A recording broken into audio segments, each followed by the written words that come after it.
tal? Buenas noches. Noche picante. Mariano Pinedo, Osvaldo Papaleo, Carolina Papaleo, Horacio Robelli, el equipo completo. Sí. Hoy en un día recontra agitado. Los días de enero han sido bravísimos para el criollo, la criolla que habita esta patria, para el hombre, la mujer que habita este suelo. Porque todos los días vienen situaciones novedosas. Hoy una amenaza del presidente a las provincias, a las que va a desfinanciar. Eso estaba en una reunión de gabinete. Supuestamente las reuniones de gabinete son cerradas y en la confianza que da el poder. Sin embargo, se filtró. Se ve que algún ministro, alguna ministra, para quedar bien con Clarín, le pasó el dato. Y el diario, ni lento ni perezoso, le pone que Milei se violentó porque le dijeron al rey, que no estaba desnudo, le dijeron que me parece que hay problemitas con la ley Ómnibus. Presidente, hay problemitas con la ley Ómnibus, porque firmaron el dictamen en blanco, pero cuando quisieron hacer la transcripción, algunos de los que firmaron dijeron, esto no es lo acordado. Entonces se armó la bronca, se armó el entrevero.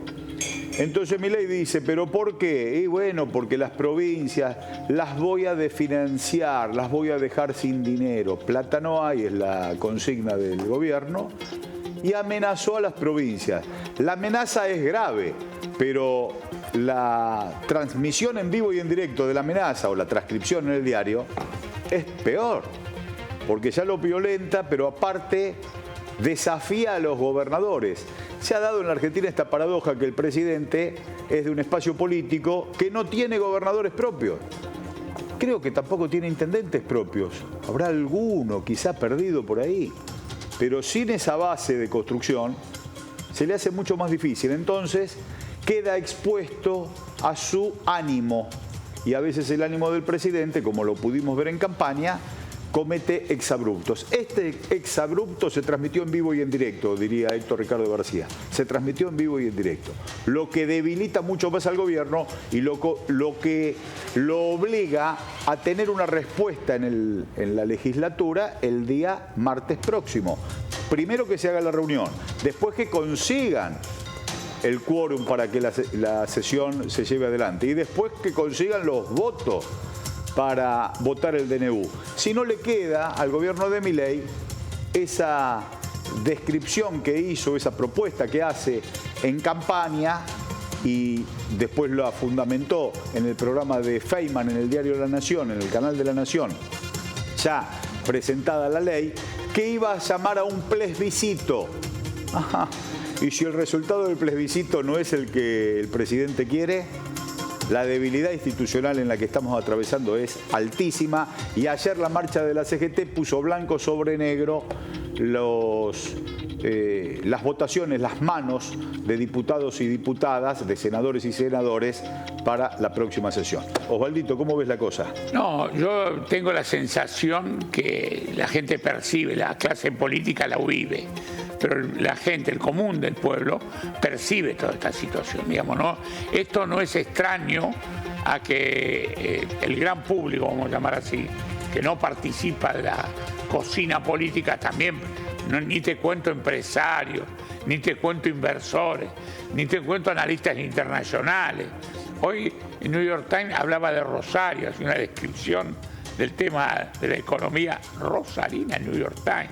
Te quiero decir con esto que lo que Milei está recogiendo ahora es un estado de debate bastante desgraciado en el sentido de los movimientos que han hecho, la forma que se han manejado.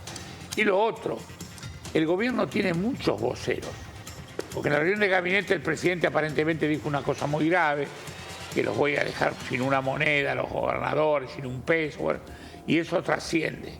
La mesa chica es porosa, pasa la información hacia donde, hacia Clarín nada menos, que no lo usa mal, lo tira al ruedo como un medio más de presión. Clarín se podía haber guardado la información. ¿Pero para qué? No entiendo. ¿Para qué lo usa Clarín?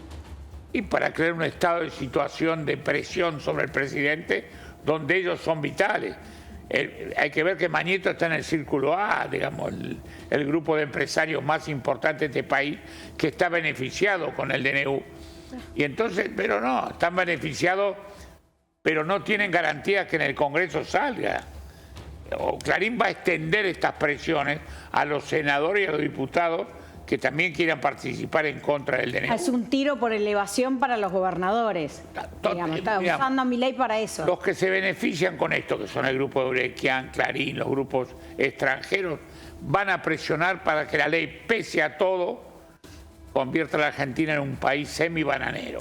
Clarín, en su crítica a la política, sí, porque no quiere intermediarios, él quiere una cosa y quiere que se haga. Ya. Los intereses de Clarín no pueden estar pasados por el tamiz de la construcción política. Entonces, en su odio a la política, ahora le marca la cancha también al presidente. Claro. Presidente, nosotros hicimos toda esta tarea para que usted llegue ahí. Exactamente. Y ahora hay uno en su entorno, en el gabinete, que nos botonea. Mire, usted no puede cometer este exabrupto. Entonces, le van marcando la cancha. Y cuando el político es político de raza, el grupo monopólico lo afecta. Pero cuando el político es de cartón y entró por la operación mediática, su dependencia es estructural. Claro. Me parece que aparte de todo esto, es esa filtración es en el contexto en el que en Congreso de la Nación está ocurriendo para mí una de las crisis institucionales más graves de los últimos 20, 30 años, que es esta cuestión de que hay un dictamen firmado con una negociación terrible entre gallos y medianoche, al oscuro de una negociación que nadie supo en qué consiste. La gente que firma el dictamen de mayoría dice que firma el dictamen pero en disidencia. Hay una complejidad enorme y resulta que hay un despacho en Puerto Madero, en la oficina de Sturzenegger, en donde se escribe nuevamente el dictamen que ya está firmado en blanco. Que está firmado en blanco con algunas licencias, y es Sturzenegger el que define el contenido de la legislación. Claro. Es decir, que no tiene ningún cargo, que no es diputado, que no es presidente de ningún bloque, que tampoco es parte del Ejecutivo, es el tipo que está definiendo. Yo lo caractericé hoy en las redes como un golpe institucional conducido por los fondos buitres, porque es lo que está ocurriendo. Versiones cruzadas de un supuesto dictamen irregular de la ley ómnibus del que participó Sturzenegger. Claro, firman una cosa y después aparece el texto. Se la cambia, le cambia el papel que firmaron y da la firma como buenas. Porque tampoco hay operadores relevantes para llevar adelante los acuerdos con los bloques en las cámaras de diputados. Entonces, esto llega al Ejecutivo y el Ejecutivo dice, no, es esto. Y bueno, se produce lo que se produce, una crisis legislativa terrible. Nosotros temíamos que el Congreso desaparezca cuando aprueben la delegación de facultades, pero aparentemente el Congreso ya desapareció. Exacto. Claro. Y esto es un riesgo. Bueno, hay que ver qué hacen aquellos bloques que fueron dadores voluntarios de gobernabilidad. Hay que ver qué hacen ahora. Y que firmaron esta grosería, hay que ver cuál es la posición en este tiempo. Es que él ya lo había dicho, cuando un presidente pide un plebiscito, además no es vinculante, no es que lo que el resultado del plebiscito se hace, pero él tiene un termómetro. Si le sale mal, le salió mal, pero si le sale bien, él dijo que si el Congreso no se lo votaba, cerraba el Congreso, que fue el día que yo dije, tenemos otro Fujimori.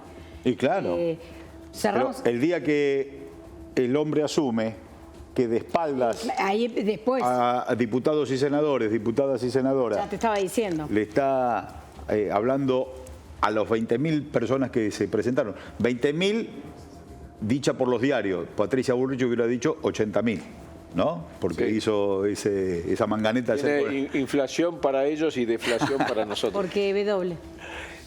Bueno, Horacio, ¿qué es esta amenaza? ¿Cómo interpretás esta amenaza que hace el presidente a las provincias? Bueno, tiene con qué. porque, como hablábamos siempre, este es un país unitario, formalmente federal, pero es unitario. No solamente las provincias viven de la coparticipación, sobre todo las más chicas, sino que viven de las transferencias no automáticas. Según el presupuesto ejecutado base y caja del 2023, la transferencia no automática de la nación a la provincia fue un 5% del PIB.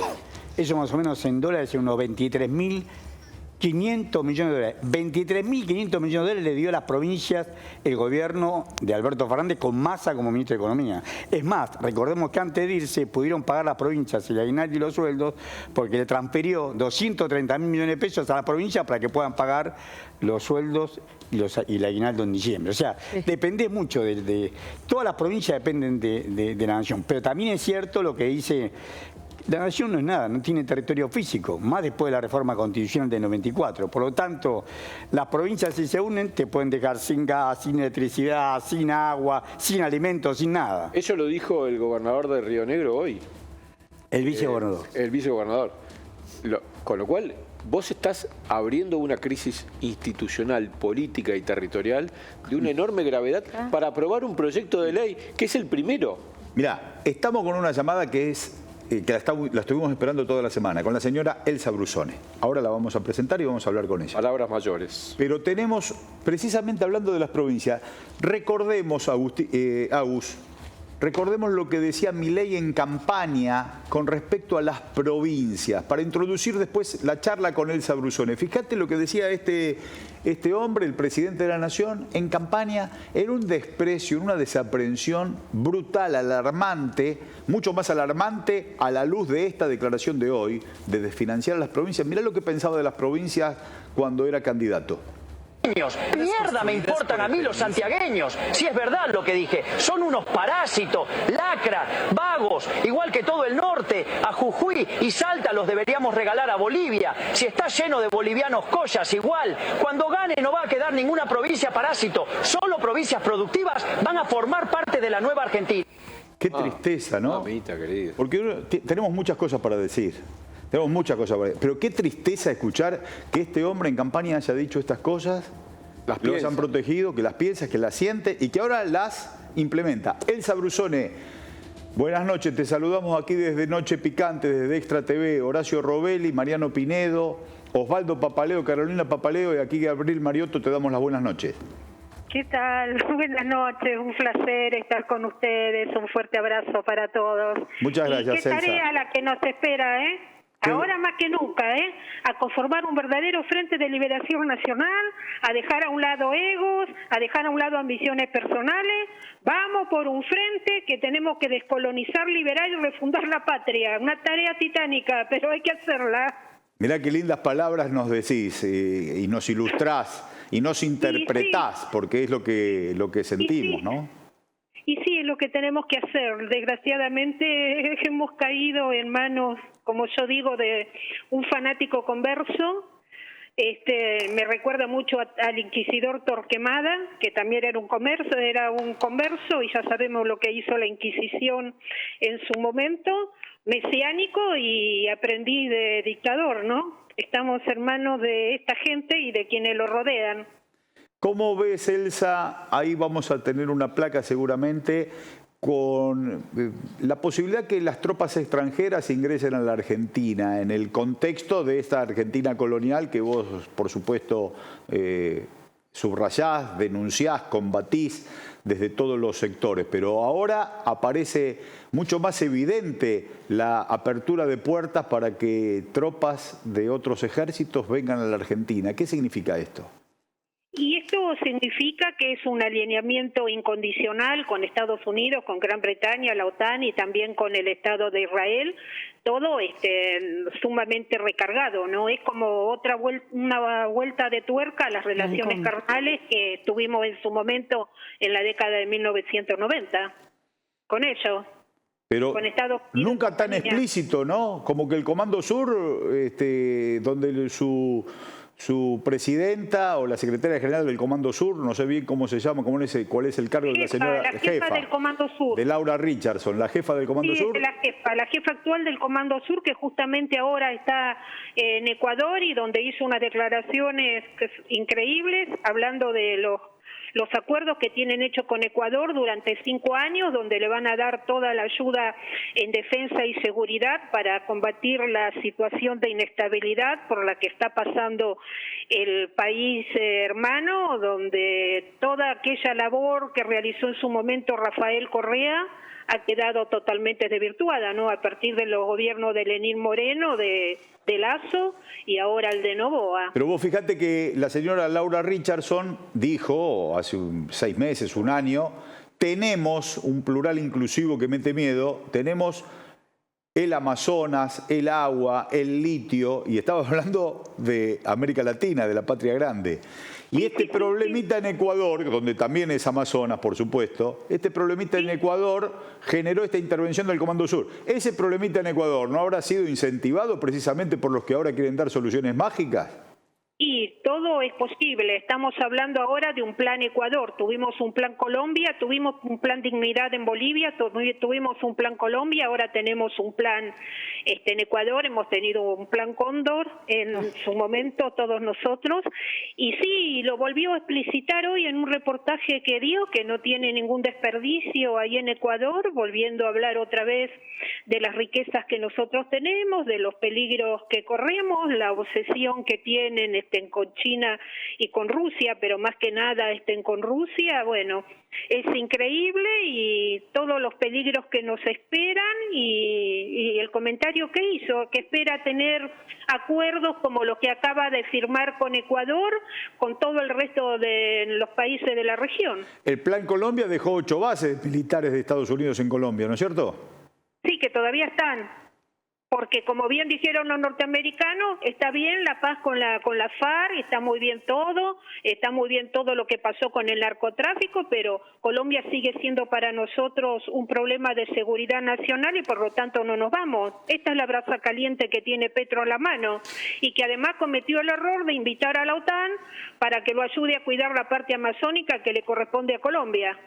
Elsa, vos sos una analista y, por supuesto, una experta en temas geopolíticos. Tenés tu corazón puesto en esa institución tan noble de la democracia que es el CEMIDA, el Centro de Militares para la Democracia.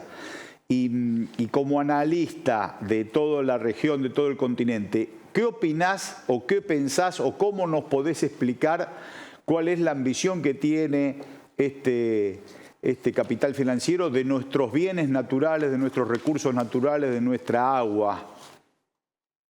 Y vienen por todo. Ellos piensan que son los dueños. Entonces nosotros somos reserva de muchas riquezas naturales en el mundo, al igual que también la mirada está puesta sobre África y sobre algunos países de Asia, porque nosotros tenemos todas las riquezas que ellos ya no tienen porque las han depredado. Entonces, en función de eso, se elaboran políticas de todo tipo, sociales, económicas, culturales, las que uno se pueda imaginar, y por supuesto las políticas en el que tienen que ver con el campo de la defensa y en la política militar, y van elaborando las estrategias. Cuando nosotros leemos todos los documentos elaborados, en el caso de Estados Unidos, por el Departamento de Defensa, el Pentágono, el Departamento de Estado, la CNA Corporación, que está conformada por altos jefes militares y navales estadounidenses, vemos todo cómo apuntan a tener libre control y el libre acceso y el control de las riquezas naturales que nosotros tenemos, y donde consideran que somos parte de su influencia, somos su patio trasero, y entonces en función de eso actúan sobre nosotros, pero también actúan sobre otras partes del mundo. ¿Y quién está encargado de nosotros en el tema militar, en el tema de defensa? Es justamente el Comando Sur. Por eso tantas visitas todos los años de los distintos jefes del Comando Sur, y tantas presiones y todas las medidas que quiere tomar con nosotros, ¿no? Y esta insistencia en ejercicios combinados con las fuerzas de ellos, siempre en nuestros territorios, nunca en Estados Unidos. Y bueno, y ahora todos los acuerdos, ¿no?, para el control marítimo, aéreo, fluvial y terrestre. Claro, y las medidas de la ley ómnibus y el DNU, la extranjerización de tierra, sumado a lo que planteaba Horacio Robelli y Mariano Pinedo recién, la espuria Constitución del 94, entregándole supuestamente en una expresión federal los bienes naturales a las provincias, donde gobernadores de distintos signos negocian directamente con las extractivistas. En este contexto tenemos que analizar el DNU y la ley ómnibus, porque estamos siendo objeto de expoliación.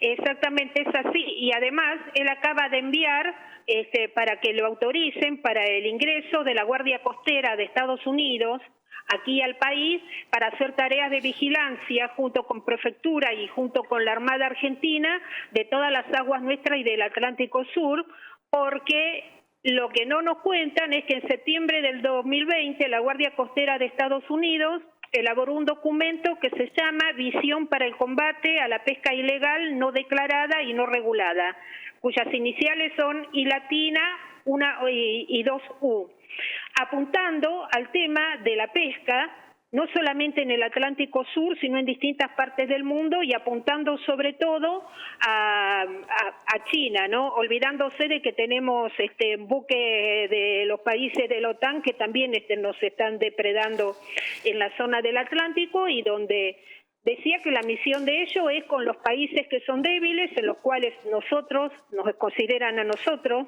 un país de vigilancia débil, ayudarnos a vigilar para impedir que nos saquen las riquezas pesqueras. Intentaron hacerlo en el año 2021, el gobierno argentino no lo autorizó y la excusa que dio la embajada fue que el puerto de Mar del Plata no estaba preparado para recibir al buque de la Guardia Costera estadounidense, y ahora Milei acaba de enviar al Congreso el proyecto para que la Guardia Costera pueda intervenir en la custodia de todo lo que es nuestro mar argentino, de todo nuestro mar territorial.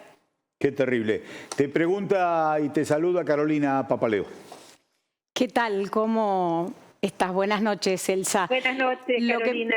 Sí, claro, yo acá me anoté el Plan Cóndor, ¿no?, que no solo diseñaron para toda Latinoamérica, sino que además los entrenaron. O sea que me parece esta cuestión de que vengan las fuerzas de afuera, las Fuerzas Armadas, me parece lógico en esa lógica. O sea, quiere decir que con esto, el otro día comentábamos que lamentablemente nosotros, si bien tenemos muchos recursos naturales, el Estado no ha hecho una cuestión para poder hacer, no una cuestión primaria, sino como estamos como en la época de la colonia, ¿viste? Como extraerlo, y lo que vendemos es primario, y no pudimos dar ese pasito más. Exactamente, es así. Y además tenés un agravante. Nosotros tuvimos políticas industrialistas y esas políticas se han perdido y se están perdiendo. Y nosotros tuvimos en un momento producción para la defensa. Sí. Y toda aquella producción para la defensa fue privatizada y desguazada en la década de 1990. Ahora, cuando comenzó a ponerse de pie, cuando la teníamos en pleno funcionamiento, donde estábamos volviendo a arrancar de nuevo, caen dentro de lo que es la ley ómnibus y de lo que es decreto. Sí. El DNU, que es el desguace completo de toda lo que tiene que ver con producción para defensa, fabricaciones militares, la fábrica de tanques medianos, la fábrica de aviones, lo que es astilleros, Tandanor, no entra Río Santiago porque Río Santiago es de la provincia de Buenos Aires, pero donde estamos viendo que van a poner a la CONEA, la agencia espacial nuestra que nosotros tenemos, o sea, todo lo que tiene que ver con desarrollo científico y tecnológico. Y se lo van a quedar. Sí, está puesto para privatizar dentro de las 41 empresas a las cuales se empiezan a privatizar y piensan regalar, que son todas de sectores altamente estratégicos. ¿No? Porque yo lo que pensaba... que el PF no lo van a hacer, que Arsan no lo van a hacer, que el Banco Nación no lo van a hacer, es absolutamente falso, porque en cuanto le den los poderes especiales, que es como él quiere, te va a modificar todo y por decreto va a intentar deshacerse de todo porque se va a transformar en una dictadura. Espero que no llegara a eso, porque eso es traición a la patria. Y si los legisladores y las legisladoras votan darle la suma del poder público, hay que denunciarlos por traición a la patria y tienen que ser juzgados, ¿no? Sí, o hacemos alguna otra cosa, ya se nos va a ocurrir alguna idea. Pero lo que yo pensaba es que si Estados Unidos, que esta mujer no creo que haya sido un fallido, sino que realmente piensa que tiene a su mano los recursos, como nosotros, el resto de Latinoamérica y nosotros la Argentina estamos en una crisis terrorífica, lo que van a tener es mano de obra barata. O sea, la esclavitud se va a reemplazar por nosotros, por los habitantes de América Latina. No, seguramente que es eso, y además te vas a tener que acostumbrar a convivir con ellos dentro del territorio con absoluta inmunidad e impunidad, como ha pasado en Colombia, como lo están sufriendo los japoneses en Okinawa y todo el resto de las islas, donde como tienen inmunidad e impunidad pueden hacer lo que se les ocurra con los habitantes, que no van a ser juzgados aquí en el país y tampoco son juzgados en Estados Unidos, se vuelven. Entonces nos vamos a acostumbrar a convivir con ellos, los vamos a ver caminando en las calles junto con nosotros, porque vamos a ser una colonia en el sentido completo de la palabra. Esperemos que eso no ocurra. Es terrible, es una indefensión absoluta. Nos ponen al borde de la disolución como patria, de la disolución como nación, de la disolución como Estado. O sea, estamos al borde de una disgregación. Total. Lo hablamos hace un tiempo y parecía lejano, Elsa. Lo hablamos hace un tiempo y parecía lejano. Y ahora aparece en esa clave, en la clave del Brexit mendocino, cuando el gobernador actual, Cornejo, como presidente del radicalismo y ex gobernador de Mendoza, planteaba la decisión de Mendoza del Estado Nacional, la extranjerización de tierras. También, Jujuy también. Morales también, planteaban lo mismo. Pero claro, entonces, al problema social que trae el odio a la justicia social, precisamente de Milei, y el atropello que lleva adelante con los ejes del DNU y de la ley ómnibus, al problema social se le ata un problema de balcanización que tenemos que tenerlo en la concepción precisamente para defendernos de estos embates que atentan contra la integración latinoamericana, que atentan contra el Estado Nacional y que llevan adelante un viejo anhelo de Lord Ponsonby como canciller británico de la atomización de nuestra patria grande. Claro, pero pues sabés que está también en las declaraciones de Winston Churchill al término de la Segunda Guerra Mundial, cuando declara lo que hay que hacer con Argentina, que es destruirnos, desgregarnos, porque somos un gran peligro. Somos un gran peligro. Sí, son terribles las declaraciones de Churchill, yo las tengo. Claro. Siempre las llevo en las charlas donde doy, ¿no? Cuando toco los temas. Es decir, donde el plan viene de antes, o sea, y donde prácticamente lo plasman a partir de la llegada del gobierno del general Juan Domingo Perón. Claro. Entonces, para poner límite. Como para poner, ya empezaban desde antes, muchos no les gustó el tema de YPF, con Marcelo Torcuato de Alvear, con Hipólito Yrigoyen, no les agradaba Mosconi, no les agradó Sabia, no les agradó Baldrich, pero donde empiezan a terminar de diseñar el plan es después de la Segunda Guerra Mundial. Y nunca un gobierno tan colonial como este. Elsa, te tenemos que dejar, pero te vamos a invitar para que vengas al piso a charlar un programa entero. Ay, cuando quieran, va a Qué ser bueno. un gusto y un placer. Además, los quiero a todos, eso ustedes lo saben. No, nosotros te queremos a vos. Te mandamos un beso enorme y coordinamos para la semana que viene o la próxima para poder hablar de estos temas, porque son claves que a veces se nos escapan y todo está con esta intención. El Tata Cedrón todos los días nos lo subraya. Quieren atomizar la Argentina. Bueno, no se lo vamos a permitir. Fuerte abrazo, Elsa. Fuerte abrazo, Elsa. Gracias. Chao. Mariano. Muy importante la idea de empezar a pensar lo que está pasando en la Argentina, el efecto que una presidencia como la presidencia de Milei y los intereses que defiende y la legislación que plantea y que propone en el contexto internacional, ¿no? Me parece que que esto no se puede soslayar. El interés de los sectores que quieren saquear a la Argentina necesitan una Argentina disgregada. Necesitan una Argentina disgregada. ¿Qué tenemos? Tenemos en diputados, el tape de diputados, porque ese es el tema que de acá al martes nos va a tener en vilo. Lo iniciamos ahora, vamos. No me escuchó bien. Está dando una opinión. No, yo le estoy preguntando. Pregúnteme. Si usted Entonces, le pregunto, ¿se dio el gobernador Jaldo a la extorsión del presidente Milei y del ministro Caputo, que dijo que no le van a dar plata a las provincias? No, de ninguna manera. De ninguna manera.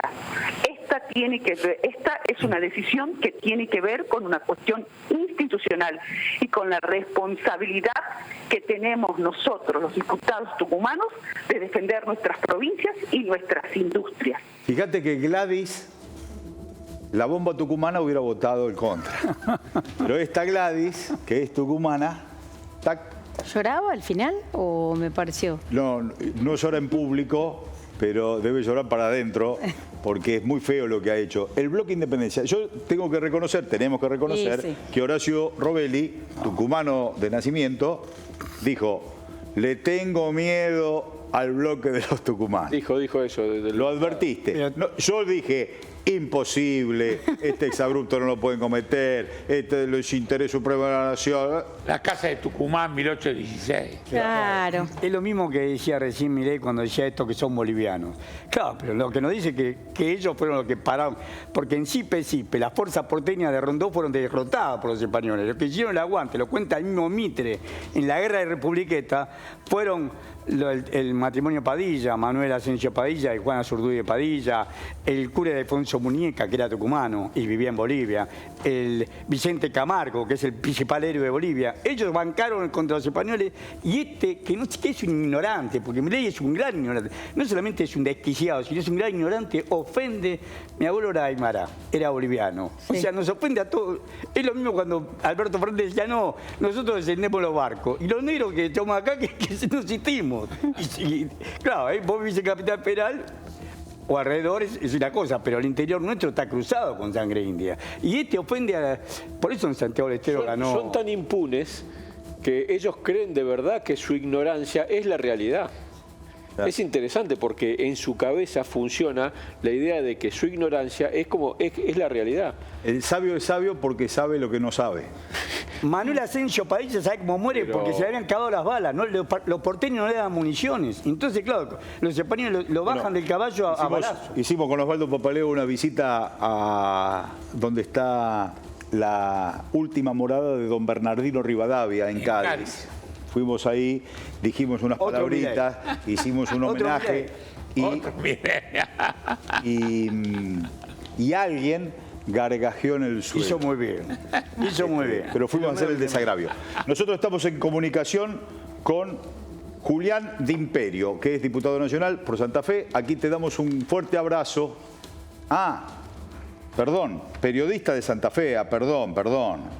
Redactor especial de política de perfil. Ahí está, Julián de Imperio, que nos ha dado, nos confundimos, tenemos al diputado de Santa Fe, Julián, perdóname. No hay problema. Hola, Gabriel. Buenas noches. ¿Cómo andás?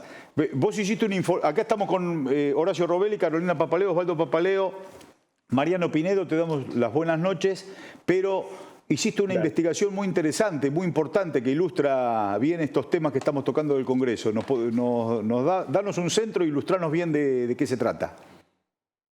Bueno, lo primero que hay que decir es que hoy nos levantamos todos con un escándalo de una magnitud que lo que deja es un peligro total de que la ley ómnibus salga el martes que viene, que ya era una noticia que se pasara para el próximo martes, porque hoy deberían estar tratando la ley, y se pasa para el próximo martes y ya no estamos hablando de un peligro de algunos artículos que ya se hablaba que el oficialismo no iba a tener la cantidad de votos suficientes, sino que ahora toda la ley peligra. Nos despertamos con un artículo de La Política Online que hablaba de determinadas reuniones que se fueron dando en el día de hoy, y a partir de eso en Perfil nos pusimos a investigar qué es lo que pasó. ¿Por qué? Porque se hablaba de un doble dictamen o de un dictamen que se había aprobado el miércoles a la 1:30 de la mañana en el plenario en el Congreso y 13 horas después ningún periodista, incluso propios legisladores de La Libertad Avanza que habían firmado el dictamen, tenían a mano lo que habían firmado.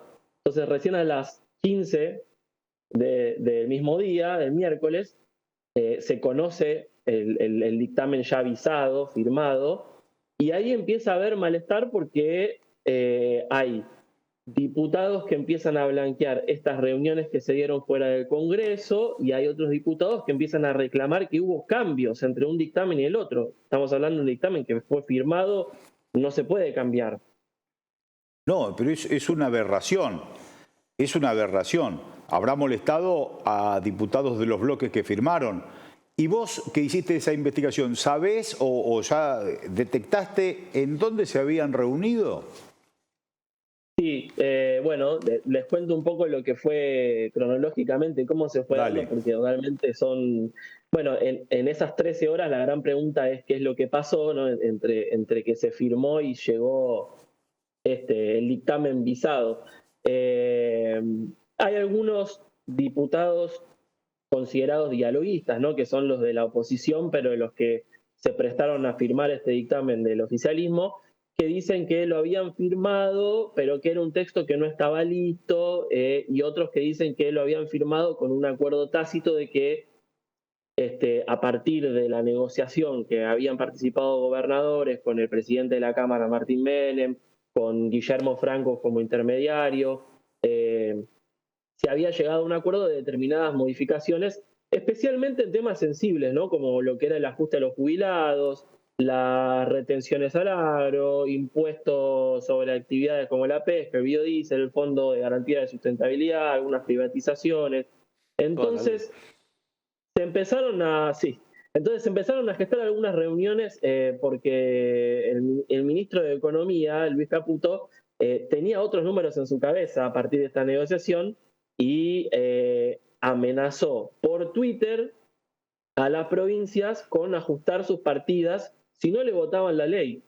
Entonces, bueno, entre esas reuniones que hubo, primero estuvieron los jefes de bloque dialoguistas, ¿no? Lo que decía recién, estamos hablando de Pichetto, de Hacemos Coalición Federal, de Rodrigo de Loredo, de la Unión Cívica Radical, de Carrizo, Ritondo, etcétera, que fueron a un bar clásico de Recoleta, el barrio porteño, que se llama La Biela. Ah, La Biela. También estaba ¿Qué paquete? Sí. Qué antiguos. Sí. Bueno, para definir la estrategia sobre estos cambios, ¿no? Hasta ahí, digamos que incluso por lo menos los diputados lo podrían llegar a tolerar porque dicen, en realidad esto se debería discutir en el Congreso, tienen los despachos para eso, pero dentro de todo eran la mayoría de diputados del bloque de Pichetto con otros de radicales y del PRO que estaban discutiendo sobre una estrategia para el dictamen, ¿no?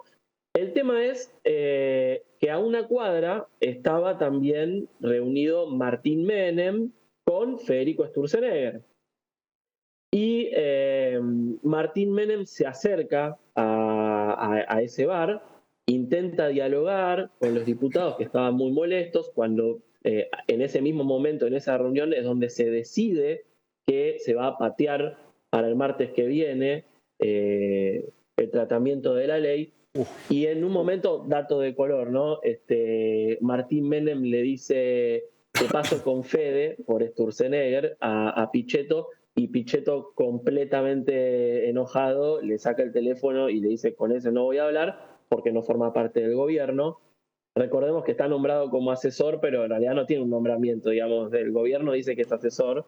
Vos sabés, Julián, que esta investigación que vos hiciste, que trajo todos estos problemas al gabinete, tiene ahora un episodio de recién, lo acaba de anunciar TN, que le dieron el toque del gabinete a el secretario de Infraestructura, al ministro de Infraestructura, el señor Ferraro, precisamente porque fue el que, producto de este conflicto que vos estás ilustrando, en la reunión de gabinete de hoy, Milei dijo que va a desfinanciar a las provincias, que la va a dejar sin una moneda, y alguien le contó a Clarín, y Clarín hoy lo puso. Entonces, en esa casa de brujas se ve que el que quiso ser amigo de Clarín hoy es echado del gabinete. La crisis que ha desatado este entramado es insospechable y no sabemos cómo va a terminar. También es cierto que... Sí.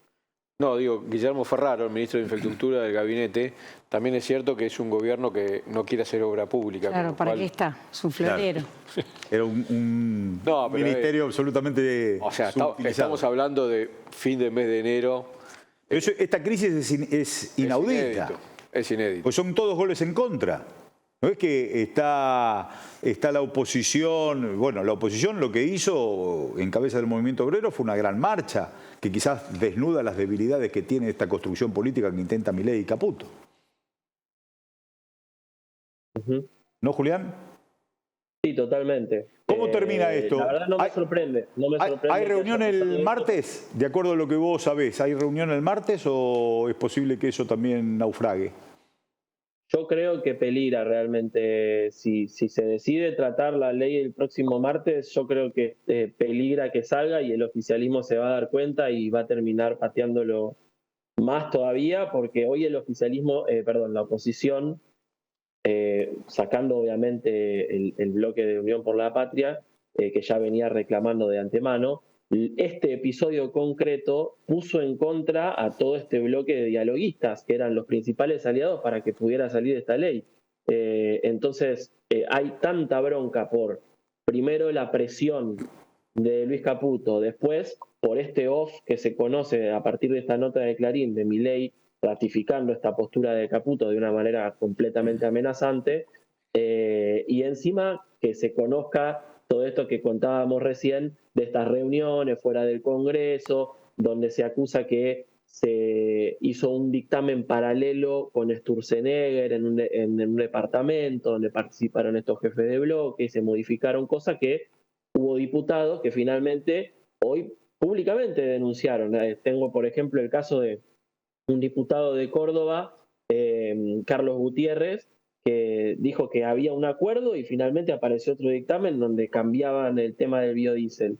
Y después había otro que directamente contaba que había visto a Sturzenegger y dijo, no, yo acá me voy, no voy a hacer un punteo, no voy a reunirme fuera del Congreso, y se fue porque veía que estaban retocando un dictamen, que ya estaba firmado.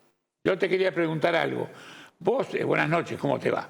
Buenas noches. Me parece que vos ves cómo se integran en ese juego de esa mesa media chica la coalición cívica, los radicales disidentes de Lustó, Manes.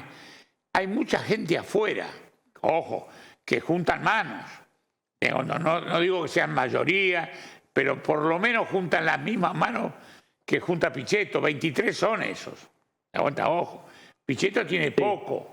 Lo hace valer ante el disgregue grande, pero igual, esta gente no participa de estas conversaciones, están muy lejanos. Yo creo que se han enterado por vos cómo fue esta situación.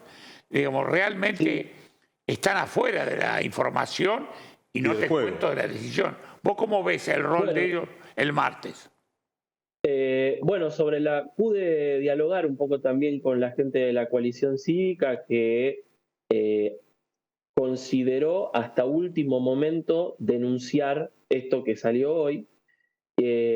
Finalmente se inclinaron por no hacerlo porque hay determinados argumentos que salieron del otro lado para decir que en realidad el dictamen que se había firmado era un texto guía, que después iban a introducir las modificaciones el mismo día que se tratara.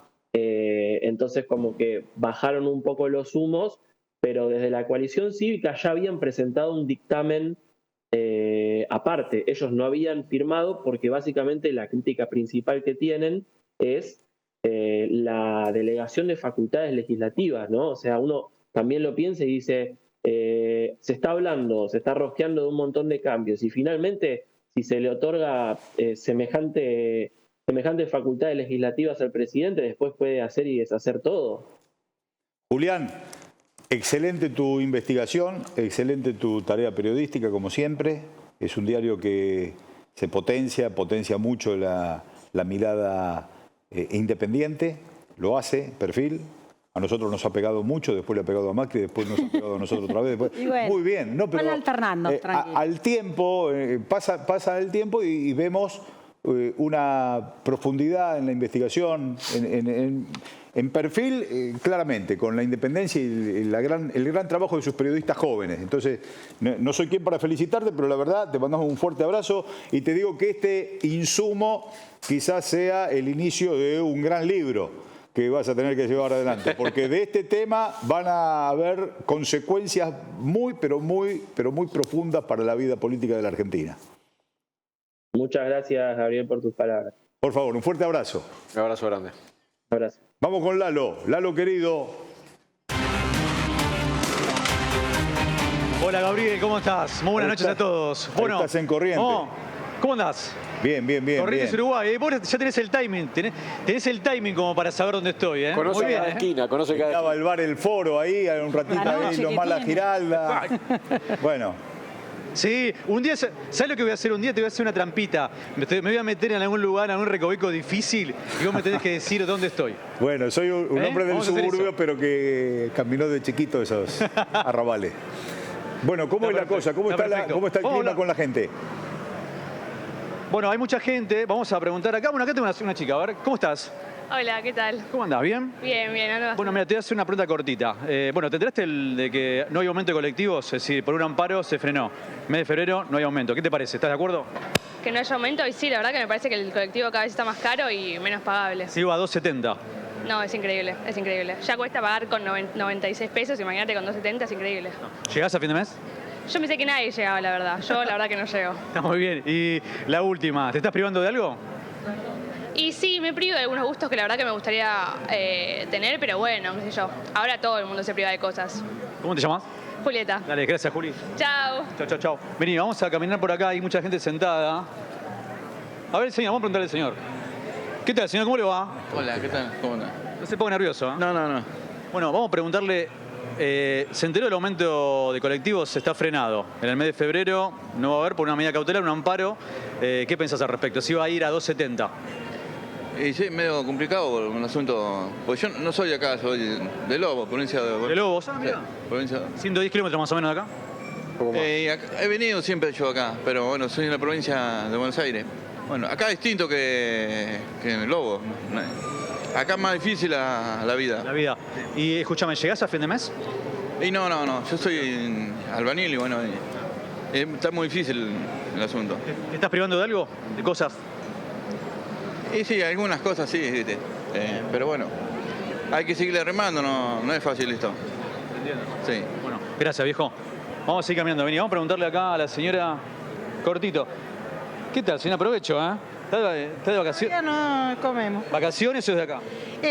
Somos de Mendoza. Ah, Mendoza, y qué vamos lindo. para México, así que vamos. Ah, no, pero usted tiene mucho dinero, señora. Ah, que vamos a tener dinero, soy jubilada. Ah, bueno, trabajó toda su vida para... Bueno, Trabajé toda mi vida y trabaja mi hija. ¿Llegás a fin de mes? Yo sí, pero siempre he tenido un trabajo aparte del mío y trabaja mi hija también. Voy a hacer un ping-pong así con tu hija. ¿Te enteraste del paro de colectivo? Paro colectivo, bueno. Paro colectivo. Posible paro de colectivos porque se frenó el aumento de colectivos para el mes de febrero. O sea, si iba a ir a 2.70, ya no corre más por un amparo, ¿no? Es decir, pero bueno, los colectiveros a lo mejor tienen la chance de no recibir un aumento de sueldo. ¿Estás de acuerdo vos con la frenada del aumento? Yo la verdad es que acá el boleto de Buenos Aires es el más barato de toda Argentina. Allá en Córdoba está más de 200 hace rato. O sea, para mí no concuerda con todo lo que sale en todo el país y que cobran acá. Sí, estoy de acuerdo que aumente un poco. ¿Te privas de algo? Y acá lo normal, ¿viste? Te das tus gustos, pero tampoco es que exagerás, ¿no? Gracias, Gracias. Provecho, chicas. Lalo. No llegó igual la comida. Lalo. Bueno, sí. Buenísimo, hacemos uno más, dale. Hacemos uno más y volvemos acá. ¿La última? Dale, arriba. Dale, cortito, acá con el señor. ¿Qué tal? ¿Cómo andás? ¿Cómo te va? ¿Bien? Bien, muy bien. ¿Dónde sos? De Mendoza. Ah, de Mendoza, igual que las chicas. Sí, somos... Están todos acá. El tema de aumento de colectivo frenado. Se iba a ir en Buenos Aires a 270 pesos y por una medida, por un amparo judicial, se frenó el aumento de colectivos. ¿Qué pensás al respecto? No, me parece perfecto. Es una locura que tengas que pagar eso para moverte, para ir a laburar. Te terminás gastando, no sé, 2 bondis de ida, 2 de vuelta, 1000 mangos, 30 lucas al mes. Es un robo. ¿Llegás a fin de mes? Estoy de vacaciones, pero me parece un despropósito que... Claro, o sea, me parece una... Ya lo habíamos pagado, asume Milei, ya teníamos pagado antes que se fuera toda la miércoles, ya habíamos pagado una parte, entonces ahí dijimos, bueno, tenemos que hacerlo, pero la verdad que está muy complicado todo, muy complicado. Y es un despropósito que, como esta idea, ¿no? Te rompes el lomo todo el año y tenés que pensar si te puedes tomar 10 días, 15 para descansar acá con tu familia, para ir a venimos de la playa y todo el mundo está mal, ¿entendés? A todo el mundo le preguntaba, está con mala cara, está de mal humor porque no vende un mango. La verdad que es tristísima la situación. La última, ¿se están privando de algo? Y mira, cuando lleguemos a la casa sí vamos a tener que hacer un par de ajustes firmes ahí, afinar la punta del lápiz y ver cómo hacemos, ¿viste? Bueno, chicos, los dejo disfrutar, ¿eh? Gracias por la nota. Gracias, Lalo. Hermosos comentarios. Un abrazo. Lindo recorrido, gracias. Fernando Grey, que es el intendente de Esteban Echeverría, presentó esa medida cautelar y el Juzgado Federal de Loma de Zamora suspendió por ahora. Pero ¿alguien le va a explicar alguna vez a la gente del interior que no es lo mismo Buenos Aires con el tema del colectivo que allá? Porque acá tenemos toda la gente del conurbano que trabaja en la ciudad. No es que nosotros tenemos barato el transporte. Tenemos barato porque se toman 2 y 3 transportes para venir a trabajar. Y la cantidad de masa de gente, hay lugares donde puedes ir caminando a trabajar, en bicicleta. Acá es muy difícil eso. Porque yo ya lo he escuchado esto, de cada vez que ajustan el transporte, sí, pero en el interior cuesta, sí, bueno, pero hay que ver eso. Que no es lo mismo. En algunas provincias el trabajo queda cerca de la casa. Claro. En Buenos Aires la distorsión que tiene el AMBA siempre queda lejos. Y sí. Por otra parte, el formateo que han hecho los medios de comunicación, el boleto es barato en Buenos Aires, el boleto es barato, el boleto es barato. Claro. El formateo ese hace que ningún compañero o compañera, del mal llamado interior dice, ¿y por qué no nos bajan a nosotros el boleto en vez de subirle a los de Buenos Aires? Bueno, es la primera vez que los escucho odiados, como diciendo, pero ustedes no pagan nada, sí, porque claro que les suben. Es la forma de razonar que enseñó Clarín.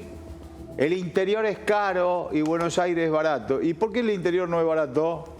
También, ¿no sería más fácil para todos? Fíjate. Pero es un formateo lindo que han hecho, batiendo el parche. Por eso el otro día había manifestaciones. Otra vez para dividir argentinos y argentinos. Exacto. Sí. Provincias contra capital, provincias contra otras provincias. No, es un mecanismo de división. Y justificar los desmadres estos. Le preguntamos acá a nuestro hombre del interior. Ay, sí, por Dios. Y a los porteños no se los quieren. Mentiría si quiera. No los quieren, ¿no? No los quieren porque siempre se dice que Dios está en todas partes. Así como lo atiende en Buenos Aires. Yo hace más de 50 años. Porque dice que Dios está en todas partes, pero atiende en Buenos Aires. Ahora, lo que dice... Ojo que mucha razón tienen, ¿eh? No, sí, claro, es verdad. Bastante. El loco de Milei. Hoy estás pagando todo el mal que has hecho. Mirá este desequilibrado mental de Milei que está diciendo que va a condenar a las provincias como si las provincias no fueran la nación argentina. Las provincias se constituyeron antes que la nación argentina. Éramos provincias unidas del Río de la Plata, antes de la nación. Pero fíjate esto, que Milei fue votado por amplia mayoría también en todas las provincias. Porque apareció como un candidato mediático, no como un candidato porteño. No, apareció mediático. Él desconoce. Cuando fue la elección del 2009, ¿se acuerdan que de Narváez era la figura y conocida mediáticamente? Alicate. Muchas veces me ha pasado a hablar con compañeros de Entre Ríos, de Santa Fe, que me decían... La gente nos pregunta cómo tiene que hacer para votarlo de Narváez. Y de Narváez era candidato en la provincia de Buenos Aires. Claro. Pero la existencia de la figura mediática nacional... El programa de Tinelli. El programa de Tinelli hacía que nos quieran votar, aun cuando no supieran bien cómo era la cosa. Bueno, en este caso, votamos un presidente de la Yo a Milei lo subiría a uno de los micros que me he subido yo muchas veces para hacer gira. para que recorra. Yo creo que lo dice desde la ignorancia, no conoce el resto de la Argentina. Entonces las provincias es como una pangea. Tenés mucha fe en tu capacidad de persuasión, sí, la verdad que sí. Creo que, por otra parte, toda la concepción colonial de las políticas del gobierno de Javier Milei llevan a que su desconocimiento le favorezca la desaprensión de la desintegración nacional. Porque sus políticas son claras. Él viene para desmembrar a la Argentina. Estamos viviendo situaciones alarmantes. El mundo ha dado cuenta de la protesta en la Argentina. Hubo manifestaciones en toda Europa, en Estados Unidos, en México. Preocupados porque la Argentina es una experiencia de laboratorio de una extrema derecha ultramontana que pone en peligro el régimen occidental. Como nosotros combatimos ese régimen occidental y esta extrema derecha dice ustedes van a traer al socialismo, se produce estos episodios. El problema de Argentina, tal cual lo planteó hoy Elsa Brusoni, creo que lo tenemos que tener siempre en un lugar de nuestra sensibilidad a la hora de analizar los temas. Nos vamos hasta el lunes, porque mañana viernes descanso de compañía y vamos a estar atentos, batiendo el parche por la votación en el Congreso el día martes o cuando sea. Gracias, nos vemos el lunes.